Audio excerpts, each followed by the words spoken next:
Welcome to Practicing Failure with Dr. Amanda Castle, where we learn about mental health, celebrate mistakes, and explore how failure helps us grow. I'm your host, Dr. Amanda Castle, and I am really excited to introduce my guest today, Dr. Shin Ock.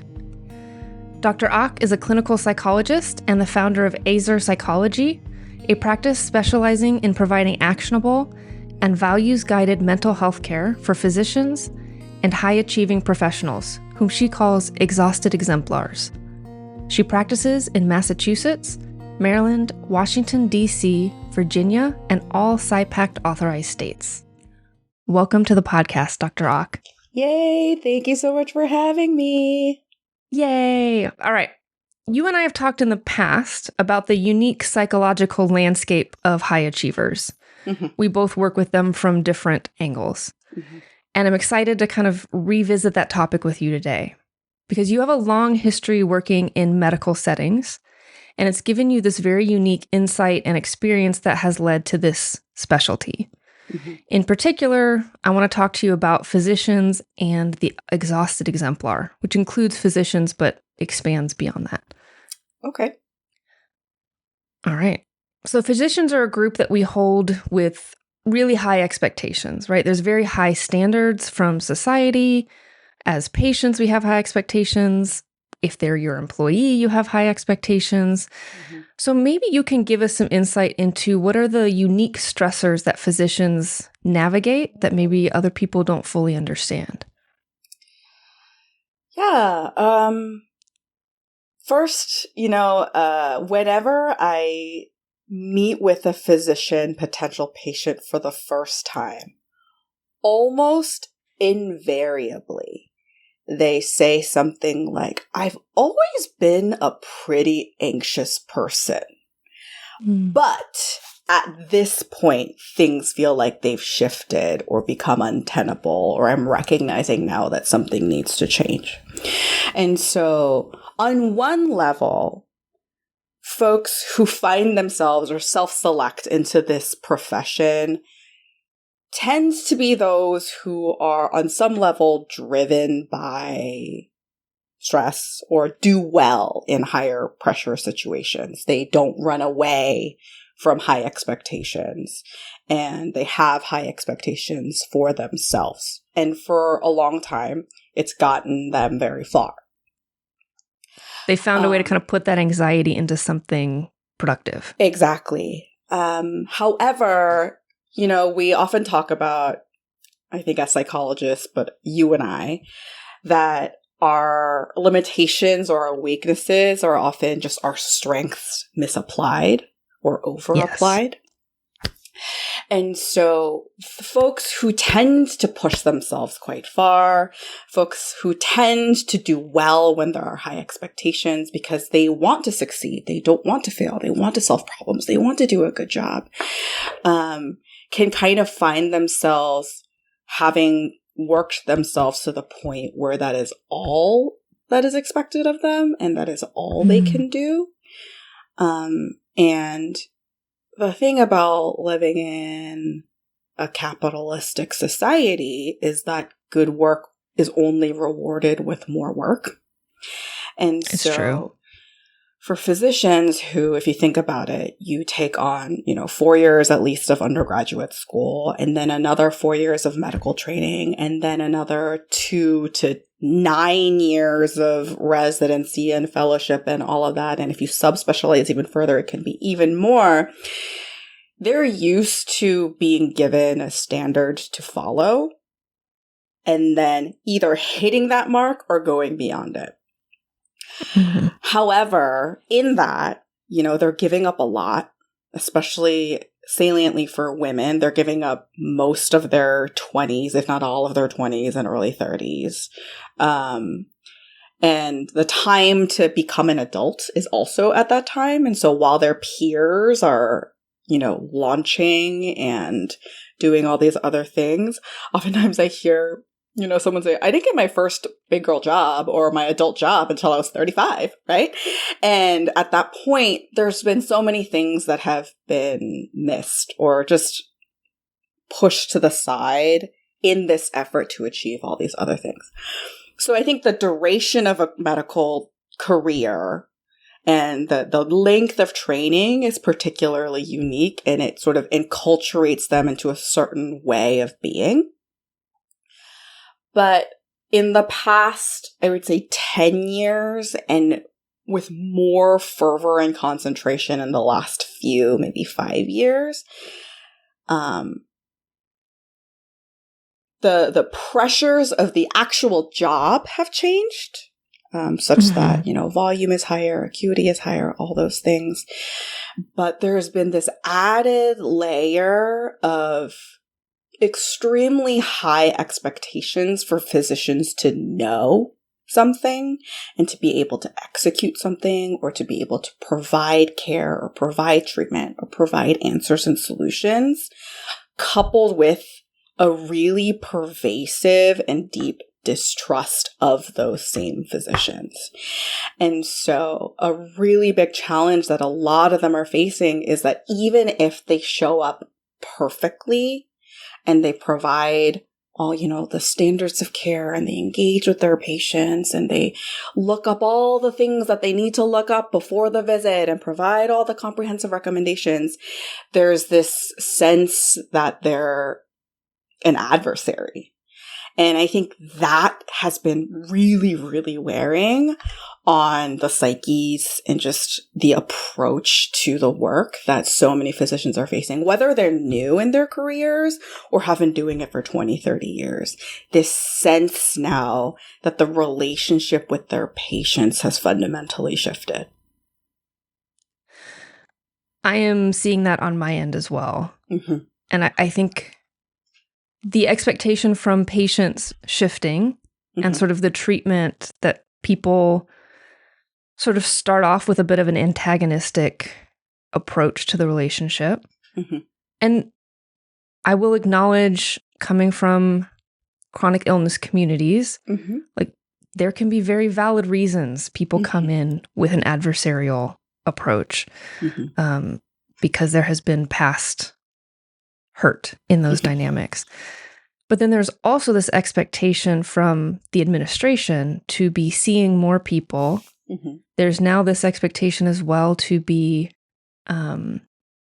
constantly available through technology. Mm-hmm. So many of the physicians I work with, like, they don't get time at work to do their charting, mm-hmm. or to respond to patient emails. And some mm-hmm. of them get upwards of 2,000 emails a week. Yeah, it's some absurd, fake sounding How do you do number. that? You can't. Yeah. Right. Yeah. And then people get angry if you don't respond within 24 hours. And in addition to all of that, I think the healthcare landscape has fractured so much because things have been stratified by whether or not people can afford care, or whether or not their insurance that they're already paying a ton for covers what needs to be covered, as well as sort of, rogue providers offering services and labs or whatever that are not grounded in science or in, best practices, well thought out recommendations or best practices or grounded in evidence. And therefore, in the marketplace, patients often feel like they have a choice and are comparing, Dr. So-and-so who has his random everyone gets ketamine clinic with their primary care provider who, is working within a system and is trying to provide care that is in alignment with the recommendations, right? And so there's also a tension there where patients are walking in saying, I expect this from you. And when a physician is trying to provide care that is comprehensive and understanding, but also maybe aligned more with what they know to be good or a standard of care, feeling a pull to do something else.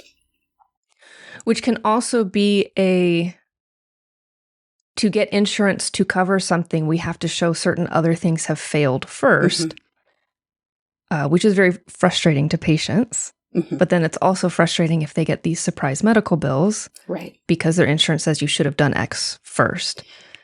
Yeah, and so much of medicine, I think, especially on the medicine standpoint, not necessarily on the surgery standpoint, but so much of it is waiting and seeing, right? Or so much of it is we're not really sure what's going on. And that's hits at another sort of point of what we expect from physicians and truly what they expect from themselves, being in tension with the reality that there's so much we don't know. There's so much we don't know. There's also plenty that we do know, like Right. the efficacy of vaccines. But that gets mixed up and I think leads to that distrust you were talking about. Mm-hmm.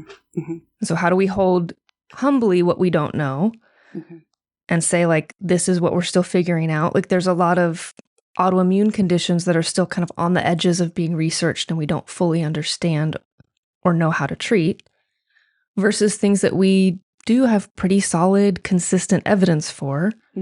And that can be hard to educate the general population on how to discern those differences. And truly, I think a huge factor that patients and providers really don't have much control over is that over time, the visit duration has shrunk so much for any, especially preventative care appointment. But what's being brought into each encounter is also multiplying.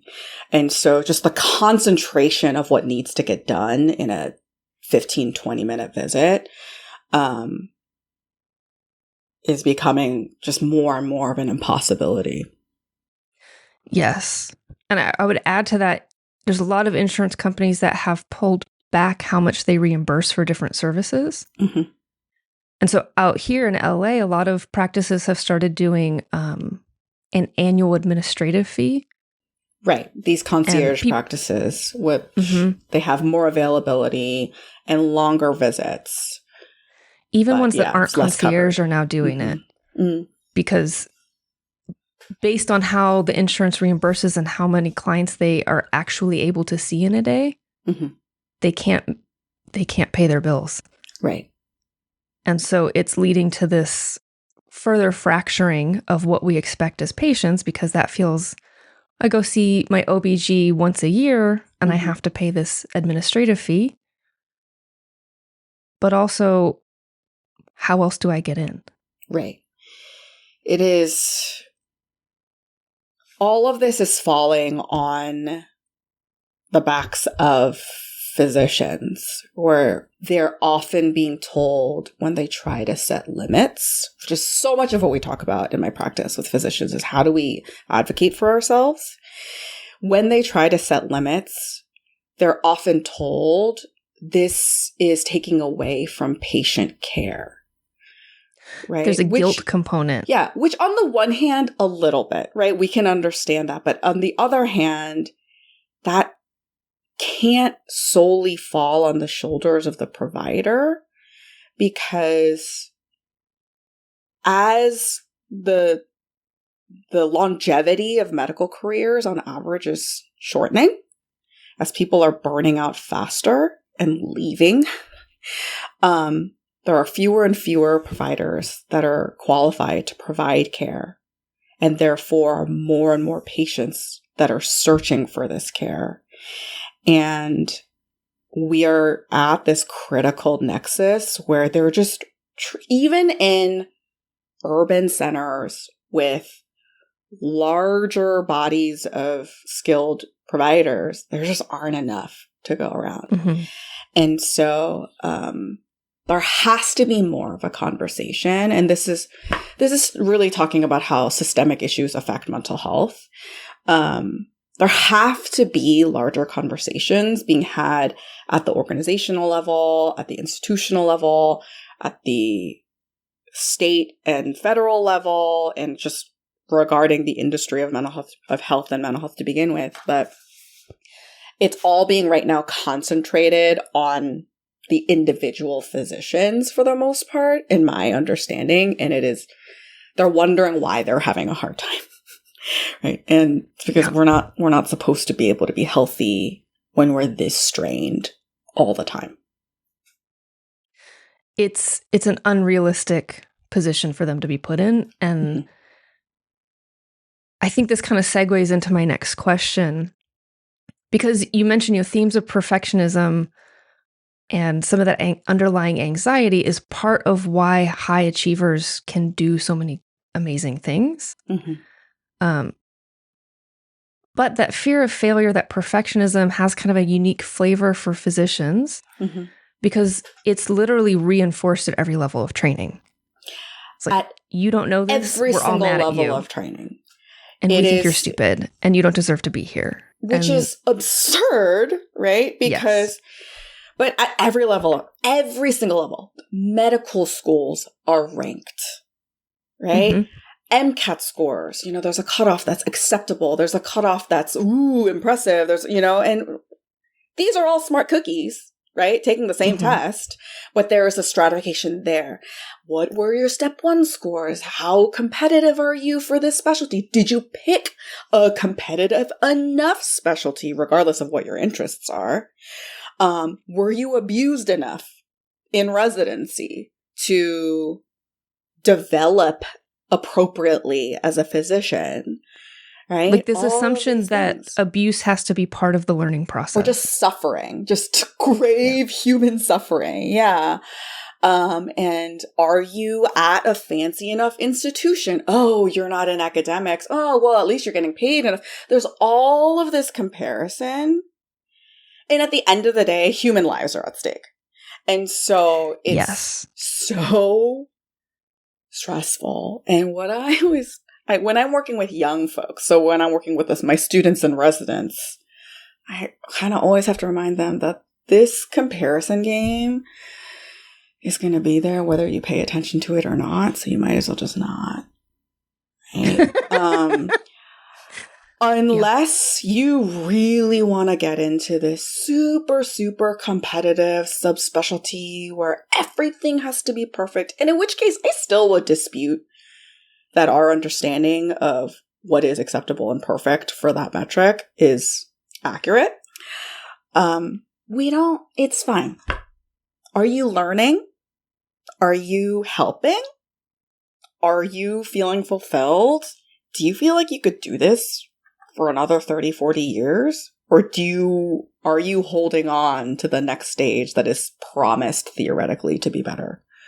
Right? It actually never gets better because you don't expect less of yourself. Right?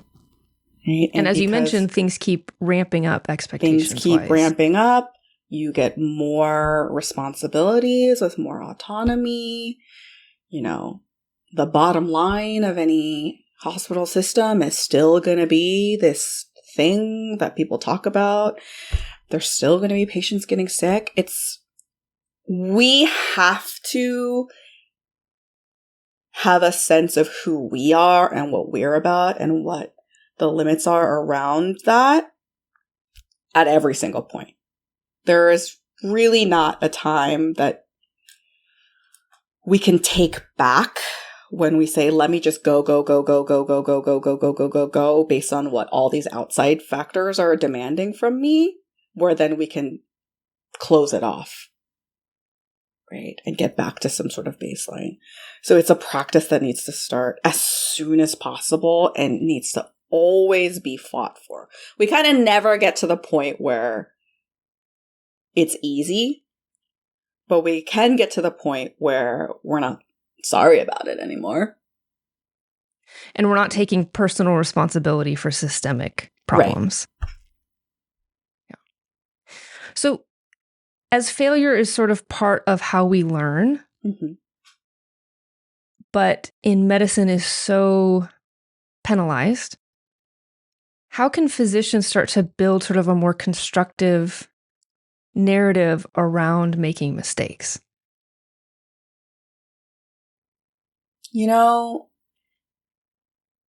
I've seen other physicians treat their colleagues both cruelly, right? But also really gently when mistakes happen. I think especially when it comes to really heartbreaking losses of patients, and things like that.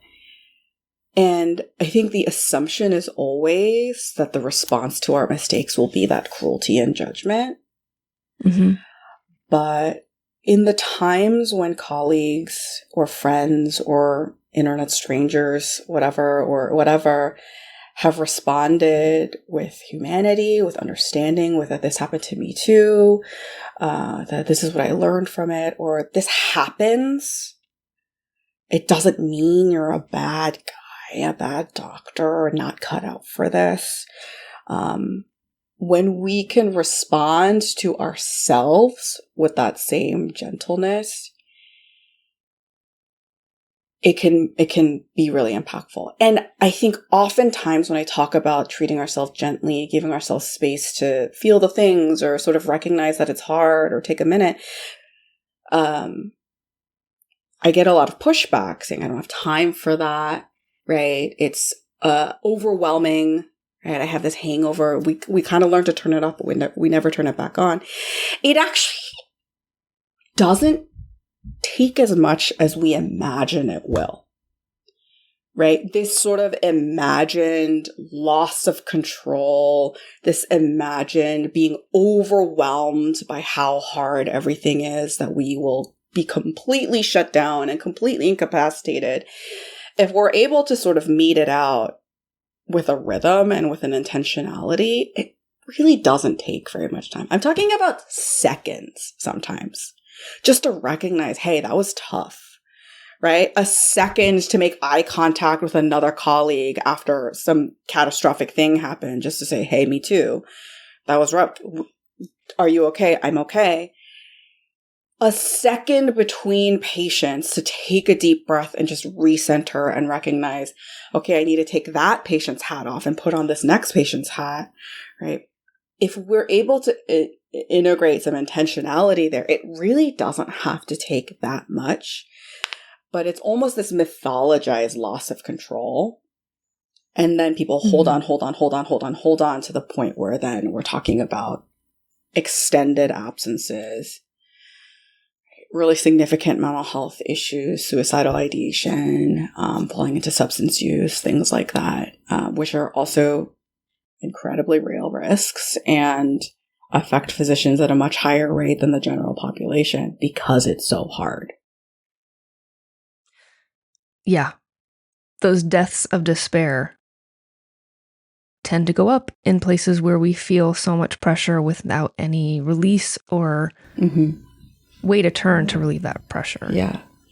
But part of the good work, right, is facing those despairing moments. And what I mean by that is, I often joke with my patients that are physicians that their job only is necessary because things go wrong. That's right? True. That's not even a joke. That's just true. It's an incredibly unnatural thing to cut into a human body, right? Yes. It's an incredibly unnatural thing to know how to respond when someone is in cardiac arrest, or to talk to a patient about a chronic illness or a new diagnosis. These are things that most people, it's the worst day of their life and it's your Tuesday, right? And so it's good work to be in that space and to provide good care, but it's also totally human to be affected by how hard that is. Right? Because we're social creatures. We see how hard it is for our patients. We see how scary it is. It doesn't ever go away fully that these are human lives that we're dealing with. And so it's necessary to feel kind of bad and to feel sad. Yeah, it's to feel hard. Scared, and to feel the gravity of a situation. And if you value your work and think about it as sort of interceding at those points, I think we can kind of, in some ways, balance out that difficulty because we're doing good work by facing the hard stuff. And that person then doesn't have to face it alone. Mm-hmm. Yeah. I think what I'm hearing from you is sort of this gentle, compassionate compartmentalizing. So we respond to it. Sometimes it needs a little more attention, so we set it aside until maybe after work, or we can talk with our therapist or whatever we need. Versus sort of the harsh shutting off of emotions that can kind of come in training. And I think part of the harsh model of medical training is you have to learn how to disconnect your emotions. And so if you have them in this space, then you're soft and it's going to be a harder job for you. So we teach you how to just not feel them. But then that leads to this, rather than compartmentalizing and moving through in a way that's doable, moves to just like shoving it all in the closet until that closet starts to like spill out into our life. And it's so much. And that's when, like you were saying, that mythical overwhelm. It's like, yeah, if we're all shoving it away and not dealing with it, there does become this backlog that has to be addressed that can feel pretty overwhelming. Yeah. And this is where I think I often talk to my patients about their values, about sort of what is important about the work that you're doing or about your life that we can hold on to. Are we aligned with that when every choice feels bad, right? When we're failing or letting someone down or not meeting a metric or something, right? Because the thing about spending 8 to 15 years in training and being told, keep going, keep going, keep going, this is another standard, this is another standard, this is another standard, is we become very goal-oriented, but not very values-driven, right? And so when the goals, which are always changing, which are just, they're told to us by whoever is out there, you know, our they're boss, dictated for us, the insurance company, right? Whatever. We're just being tossed around, right? But at the end of the day, right, it's like, did you show up in the best way that you could with the time and energy that you had to do what you knew to be good care? And did that allow you to have a life that was more than just chasing down the next prior authorization? And that's where we just have to recognize that the system is not made for you to feel like you're thriving. There's actually not a world in which you're meeting all of the metrics and the goals and checking off the boxes and answering every in-basket message, where then you also feel like you are aligned with your values, because it's too many goals. Yeah. And everybody setting their different set of goals is moving toward a different end. Right. And so knowing your own center. And feeling like we're failing can often mean feeling like we're disappointing someone else. Yes. Or feeling like we're not doing the thing that everyone else seems to be able to do, or the thing that was just set before us, right? But I often ask my physician patients, like, what is actually going to happen if you don't do that, right? Because a lot of it is nothing, right? And some of it is someone will die, right? And so we have to be able to figure it out, right? To sort of have an internally driven sense of what is truly important for the patient, what is truly going to help me to feel like I did a good job and to be able to sleep at the end of the day and like have a life and not. It's triaging priorities. Right. Versus what is something that someone told me I should do, and probably someone's going to be mad at me and maybe I don't get promoted or whatever, but I'm healthier, I'm happier, I'm more aligned, I'm more at peace. And Are they allowed to choose health for themselves? Like usually no. Usually the answer is there will be a consequence. And that can feel really bad, especially because I think it's often framed as you're not cutting it. Yeah, you're not good enough to be here. You're not good enough to be here. In which case, maybe you're not by that standard, in which case I would ask you, do you want to be here? What's the upside for being good enough to be here if this is what it requires? But also, one of the things that I tell my patients all the time is we are allowed to leave medicine. We're allowed to blow it up. That's always on the table. Okay. But it's not a binary. So can we build something in the in-between between leaving, blowing it up, and doing everything that everyone is telling you to do? And that it never gets easy. It never stops being a demand, but we can develop a comfort with people being upset with you. And really focus on the fact that, hey, this is not valuable to me, in that that's not going to help me thrive or help, me do a good job with my patients to the way that I want to.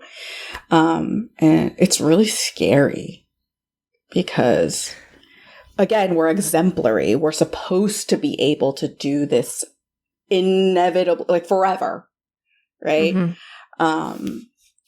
But we have to, someone's going to be mad somewhere.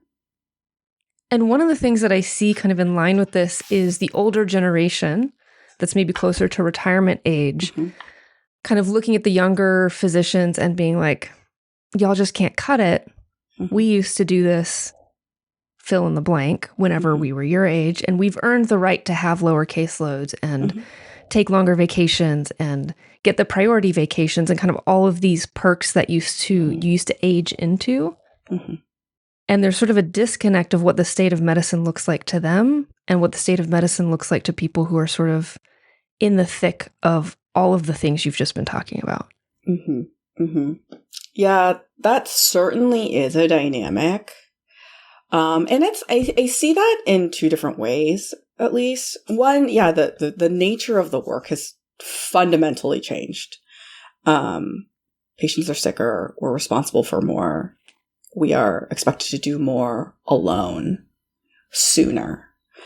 And for a long time, physician compensation was sort of enough, right, to cover over how hard and messed up that was.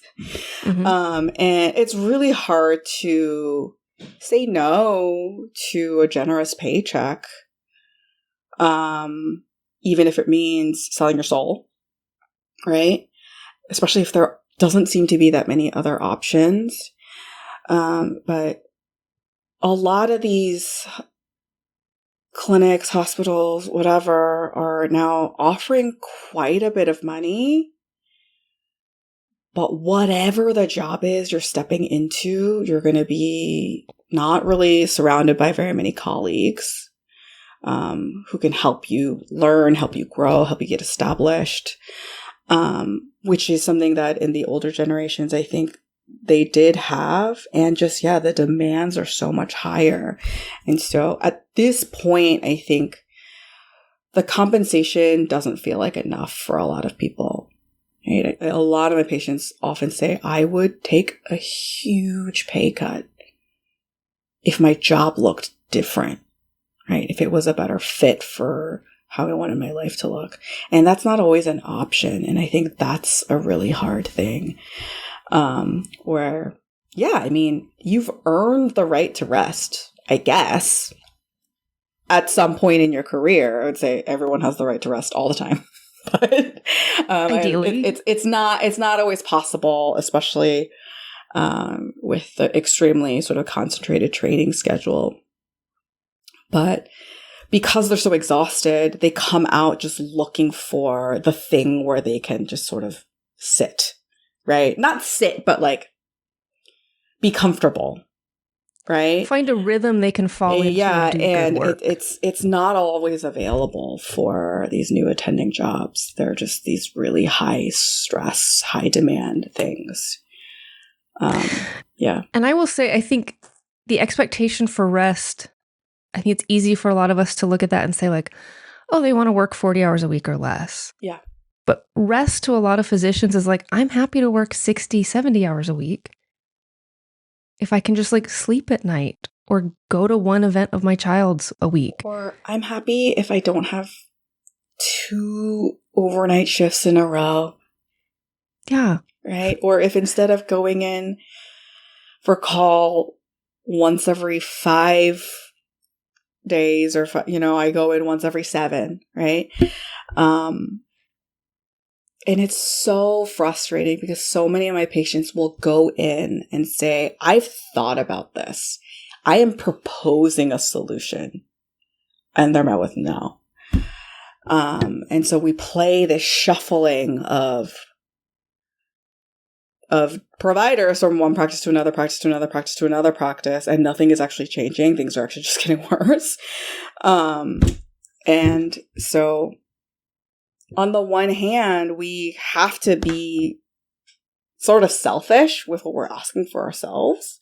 And on the other hand, unless something bigger changes, all that is doing is carving out special places where one person is okay, but everyone else is suffering. Right? And so ultimately, I think there just needs to be advocacy on a higher level for physician wellness. And really, that's an economic issue, right? We're hemorrhaging physicians at every specialty, right? And especially at the level of preventative care, because they are being asked to do all the things with the least compensation and the most difficulty in terms of patient load and things like that. And so this is a much bigger issue than the individual. And so that's part of the work, is recognizing this isn't just me being terrible at my job. Mm-hmm. Right. Which is often the conclusion people come to. Of course. Yeah. I was telling you earlier about a patient of mine who was lamenting that they were not healed because they still experienced their workplace as so challenging. Mm-hmm. And if you were a good doctor, it wouldn't be hard. Yeah. What's that underlying question is, I need to be able to just not feel anything and take whatever happens. And that is not how you be a human. Yeah. It's not. And I think it also, that approach, you talked about hemorrhaging doctors, it also limits the number of good doctors who can come in. Mm-hmm. I often ask people, like, how many, because with chronic stress, we see an increase in chronic illnesses. Mm-hmm. So I see a lot of high achievers who in their mid-30s to 40s develop chronic illness. That's a whole other topic. But then the question is, am I allowed to still be in medicine? And a lot of times the answer is no. But I would argue those clinicians, those physicians tend to make better doctors because they see the experience, the other side of being a patient, mm-hmm. and it changes how they engage care. But I often ask people, like, how many doctors do you know with a disability?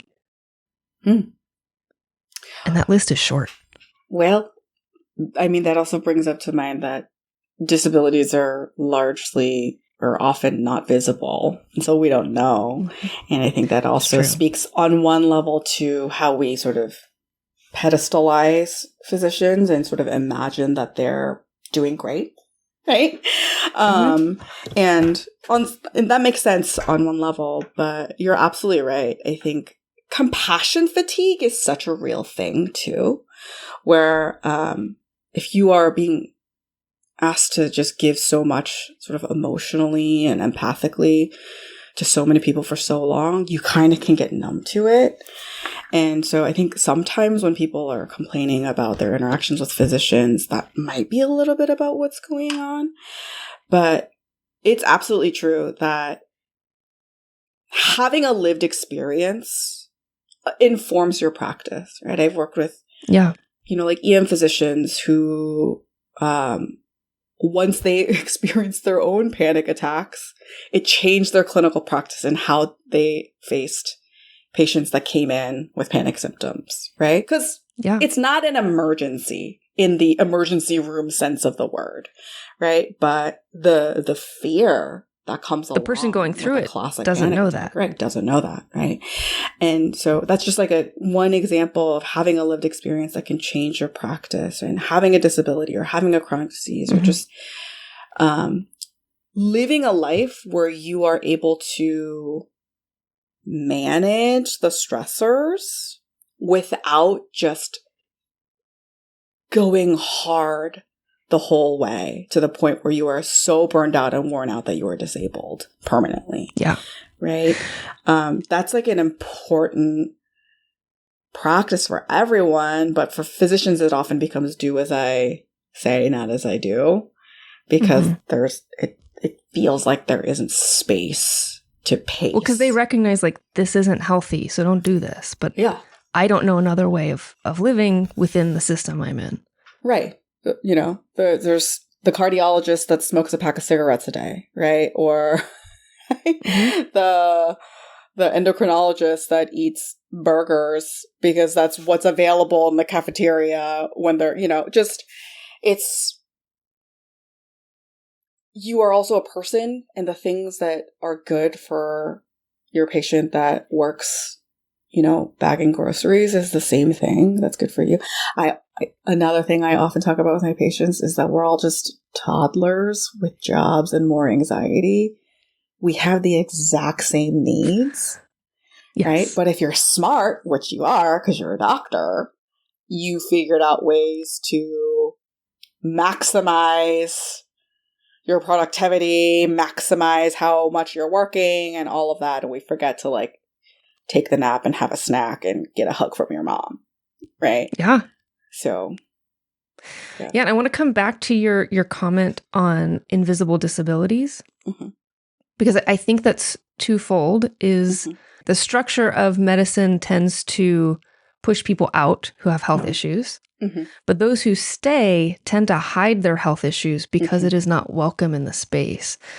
And so it is something that's often hidden and for understandable reasons, but it can create this difficult environment where this is not welcome here. And you are seen as a lesser physician if you struggle with this, or you need a brace for this, or you need a cane, or you need whatever.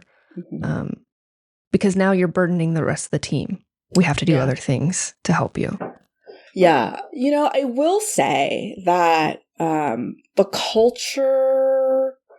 cultural perception around seeking mental health care, I think, has shifted somewhat for physicians. There's still a fear, especially of, severe mental health concerns and suicidal ideation and things like that, of reporting that for fear of, retribution or things like that. But I think often when I'm talking with folks that have chronic diseases, but also if we think about this chronic strain, we need to talk about prevention, right? So that we don't become permanently disabled, right? And so managing our lives around it sort of beforehand. But say we do experience some sort of diagnosis, whether it's a mental health diagnosis or something else. I understand the fear around it, but I think just as a point of hope, I've noticed a shift. So especially my younger folks, my residents and my med students, they're like, oh yeah, me, I'm on my old breaching, right? Me, I've had this diagnosis. It's fine, right? And so it's out in the open and there's not this fear of stigma. Where some of my older folks, right, they don't even want to check anything on the PHQ-9, right? Of do you experience anhedonia? It's like, no, never. That's factually untrue, right? It is a human experience. Yeah. And so I will say that there has been a shift towards more acceptance and normalizing, but we're often thinking about disclosing or not disclosing from a standpoint of, don't worry, I'm still going to be able to function at the crazy level that everyone is expected to function, right? And I think part of successfully dealing with disability or disease or chronic things is advocating for what is a sustainable rhythm for you, right? And so you can do this work, but it might not be on the timeline that you think. You can do this work. It might not mean, all of the rewards or whatever, and it might mean people think of you less or something like that. But if you want to keep doing this work, because again, you don't have to keep doing this work, but if you want to keep doing this work, isn't it worth figuring out a way to do it well for a longer time than to just do it until you're disabled? Yes, that would be ideal. Right.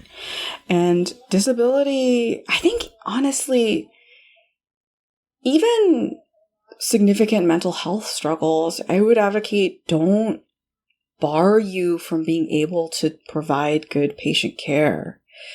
Not being able to know when we're compromised or limited, that's what prevents us from providing good patient care. And so I know folks who have experienced psychotic breaks or really significant suicidal ideation and suicide attempts. And if it's well managed, and if they have a team of support around them, if they've got good insight, if they can operate in the light, right? This is somebody who is wanting to provide care for patients, wanting to do good and work. we don't have enough people. Why not let them? Right? And it's so tough because even things like a performance improvement plan, right? Or citations for professionalism and things like that are all kind of, if you read between the lines, just somebody having a hard time from a mental health or physical health perspective. And if we can't even meet that with help and not just with derision or criticism, it doesn't lend to people taking a step to slow down when it would actually be effective versus when it's necessary as a survival mechanism. So, well, it feeds this narrative that physicians have to be superhuman and not affected by anything. And only then are they equipped to provide care. Yeah, but the thing is, there's another thing that, kind of a truism that psychologists say all the time, right? Is that hurt people, mm-hmm. Right? And if you've come up in this system where you just have to work hard and keep your head down and do all the things until you get to such a point where you are allowed to just chill, that only sustains that kind of system where it's we suffered, so you have to suffer. And we suffered, and you have to suffer. And we suffered, and you have to suffer. And it just gets more and more toxic. Right? That is somewhere that I'm also clocking some hope, is I see some of these physicians moving into attending roles who are this was unnecessarily harmful or difficult for us. And so we're going to kind of reshape training and see if we can provide a different experience for incoming physicians, that's beautiful. It is beautiful. I would then urge the leadership around those physicians to actually, I think mentorship and teaching are so important to physician training, but they don't count for very much. Especially for folks who might be have minoritized identities and things like that. They tend to take on more of a burden of leadership in that way, but it's not really counted.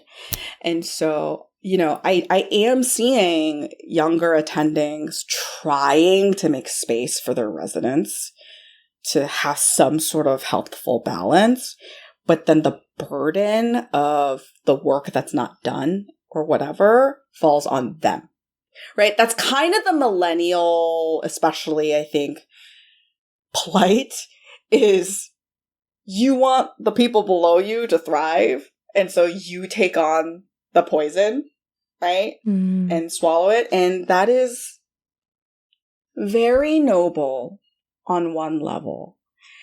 And I say this so gently. It's also very bad. It's not gonna, we're different, right? You still need to get that out somehow, right? You still need that burden to be shared somehow. And so it can't just stop at the level of the newest attending, because that attending 2 years down the line is going to come to my office and be like, I can't do this anymore. So, yeah. Yeah. Okay. So we're going to pull this back into the theme of practicing failure. Yes. And I'm wondering if you feel comfortable, if you can share something valuable you have learned through the process of failure.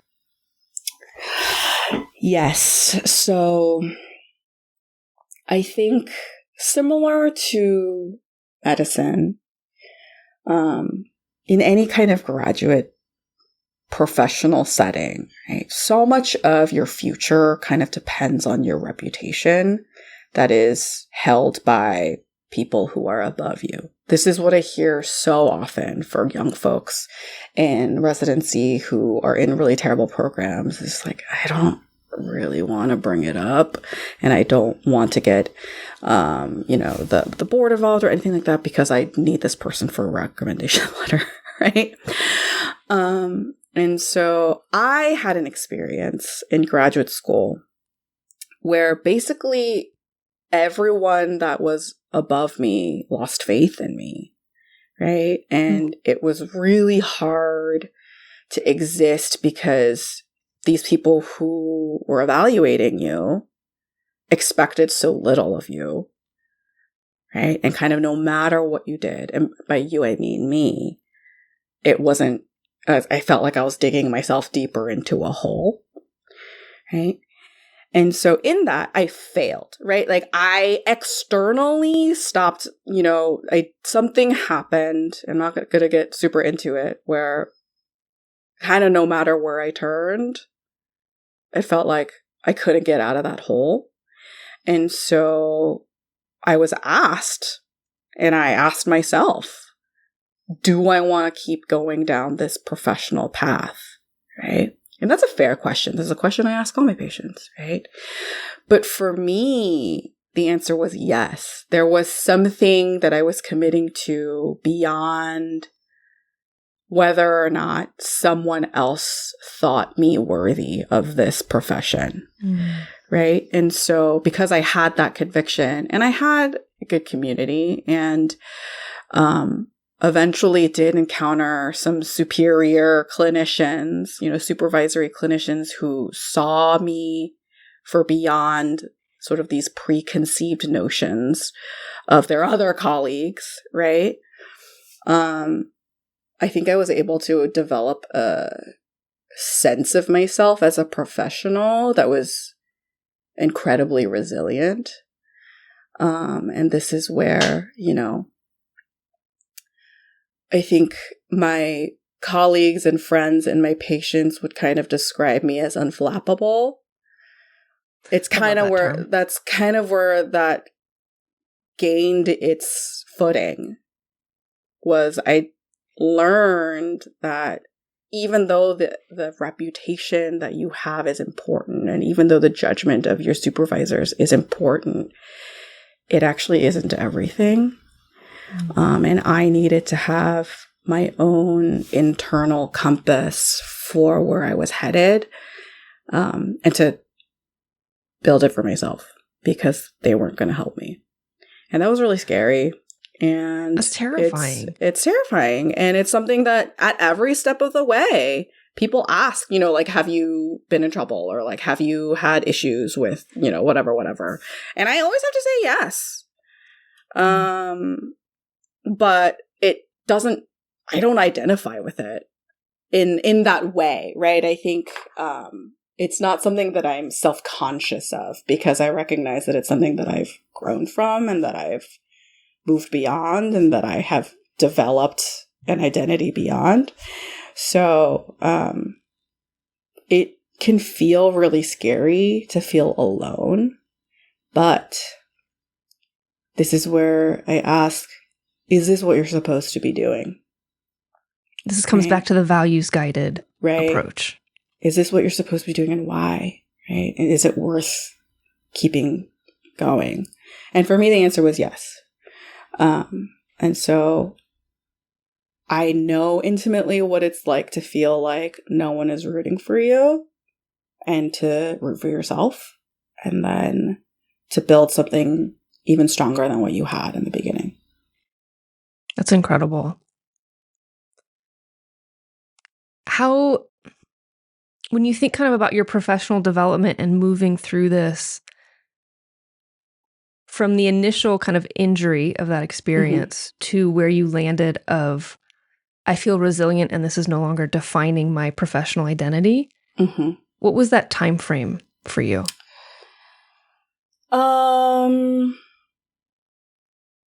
My people who know me will probably recognize that I was kind of a shell, just trying to survive for a solid 6 months. And then trying to just get back to normal ground for maybe another year. I think it took a solid 1.5, 2 years of doing my own therapy, of building my own community, kind of continuing to build my own skills, and honestly making peace with being misunderstood and mischaracterized. Because the original injury was somebody in a position of power mischaracterizing me. And so I had to do the work of understanding, like, did I actually do something that I actually need to take accountability for and address? Or do I, and then ultimately what I came to is that I just needed to make peace with the fact that there are going to be times when someone misunderstands, mischaracterizes, misinterprets me at a characterological level. And if that isn't something that I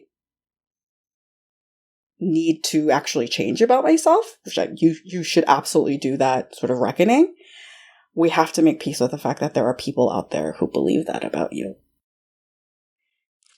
I think that is such a step in emotional maturity that can be so hard to take, no matter what age we are. We want to prove them wrong. And we want, but it's still then about them. We want to correct it.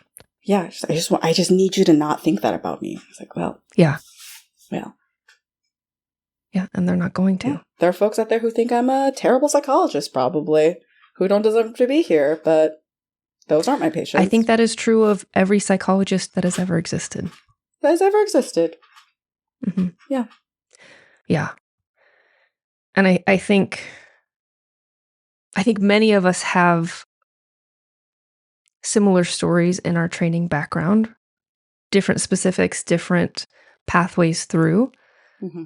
But there are often, when people hold that level of authority and power over us, it's very easy for them to cause significant harm to ourselves, our careers, all of that. And it is a very scary thing when you say, I'm going to give 15 years of my life to go pursue this thing that I feel called to. And every step of that, I am vulnerable to all of these people that they're also human, have stuff going on that's going to influence how they treat me. It's really hard. And I think a word of empowerment to folks who might be listening is something that was so important in that process was that there were some people who saw me, right? And they let me know, right? It might not have been right away. It might not have been like super like close or anything like that, but folks that I could see didn't believe the stories that were being told about me, right? And I think that was really, really important. And so if you can be someone who just sees someone who's struggling, or if you can be someone who advocates for that person in rooms where that person is being disparaged, or at the very least doesn't fall for it or thinks about it critically, that's a really important role that you can play in someone's life.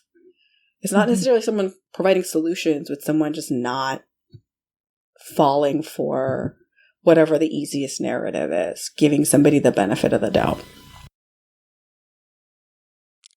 That's beautiful. And I really appreciate your vulnerability in sharing that story, because I think there's so much for us to learn from it.